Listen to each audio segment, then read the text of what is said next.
नमस्कार दोस्तों। ज्ञान के इस सफर में मैं हूं आपका हमसफर अतुल चौहान और एक बार फिर से हाजिर हूं एक और इंपॉर्टेंट और लाइफ ट्रांसफॉर्मिंग टॉपिक लेकर। आज हम बात करेंगे ईश्वर के औचित्य के बारे में। ईश्वर कहां है, ईश्वर कौन है और ईश्वर को कैसे पाया जा सकता है, यह सब जानेंगे आज के एपिसोड में।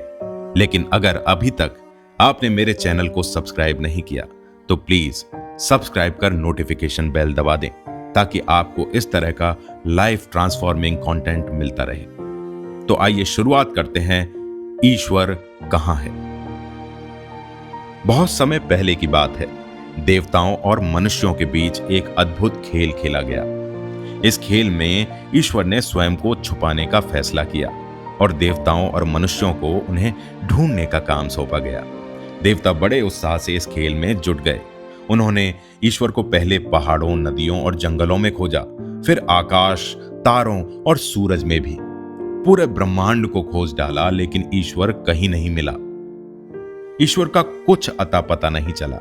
देवता और मनुष्य दोनों ही थक हार कर निराश हो गए। आखिर में उन्होंने हार मान ली और ईश्वर से प्रार्थना की कि प्रभु, हम आपको नहीं ढूंढ पाए, आप कहां छुपे हैं। तभी एक मधुर आवाज गूंजी, मैं तुम्हारे ही अंदर हूं। देवता हैरान रह गए, मनुष्य भी हैरान रह गए। उन्होंने अपने अंदर झांका, लेकिन वहां भी उन्हें ईश्वर दिखाई नहीं दिया।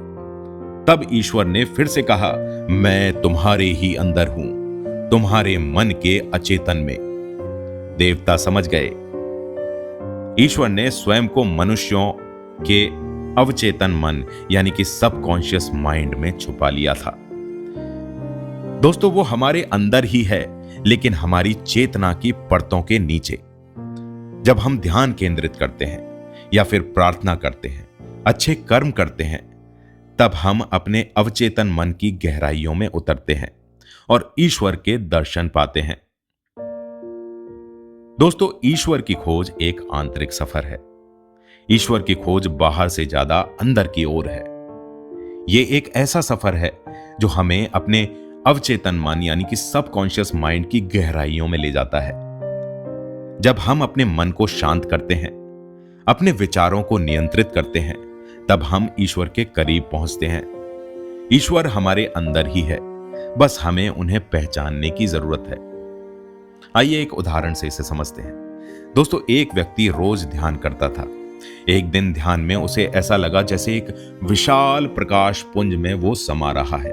उसे ऐसा लगा जैसे कि वो ईश्वर के साथ एकाकार हो गया। ये अनुभव उसे इतना गहरा लगा कि उसकी जिंदगी बदल गई। इसलिए दोस्तों, ईश्वर को मंदिर, मस्जिद और चर्च में ढूंढने की जरूरत नहीं है। वो हमारे अंदर ही है, हमारे सबकॉन्शियस माइंड में।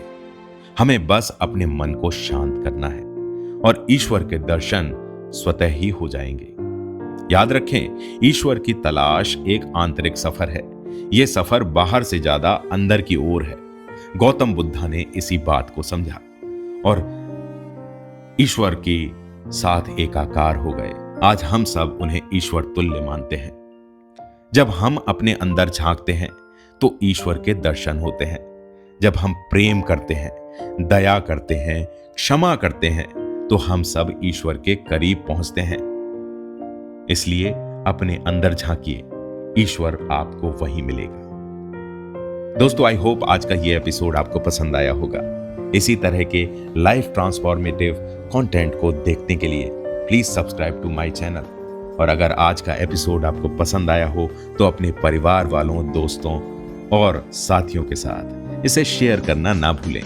फिर मिलेंगे एक और इंपॉर्टेंट और लाइफ चेंजिंग टॉपिक लेकर।